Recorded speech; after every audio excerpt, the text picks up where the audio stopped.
बिहार के कृषि मंत्री रामकृपाल यादव ने कहा है कि कांग्रेस की पुरानी सोच पर वो प्रधानमंत्री की बात से सहमत है।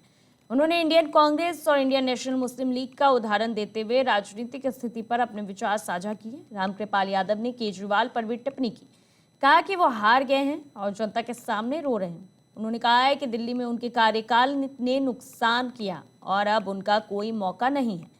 मंत्री ने असम विधानसभा चुनाव से पहले राज्य भर में बीजेपी की जन आशीर्वाद यात्रा की बात भी कही। उन्होंने असम में बीजेपी सरकार की उपलब्धियों का हवाला देते हुए कहा है कि उनके नेतृत्व में शांति, विकास और भ्रष्टाचार कम हुआ है और इस बार भी बीजेपी की सरकार बनेगी। इसके अलावा उन्होंने तेजस्वी यादव के राज्यसभा जाने की संभावना पर कहा है कि बिहार में उनके लिए कोई स्कोप नहीं दिखता और उनका भरोसा जनता से खत्म हो चुका है।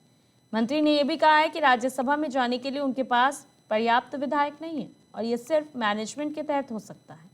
सर, इस विद्यालय का 21 एकड़ जमीन है, आज तक बरसों हो गए और राज्यपाल के नाम से नहीं हुआ। इसके पीछे क्या कारण है? कौन रोक रहे हैं इसको? अब ये मुझे नहीं मालूम कि कौन रोक रहा है। आज ही मुझे जानकारी हुई, जब मैं कॉलेज प्रीमिसेस में आया तो कुछ जानकारी मुझे प्राप्त हुई कि इतना बड़ा कॉलेज का कैंपस अभी ऐसा ही है, इसका कोई देख रेख करने वाला नहीं है।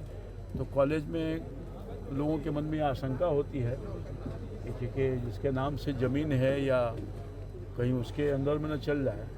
तो क्या कारण है तो जानकारी नहीं है, पर होना चाहिए। कॉलेज राज्यपाल जी के नाम से रजिस्टर्ड हो जाता तो और भी यूजीसी से ग्रांट वगैरह बहुत सारी चीज़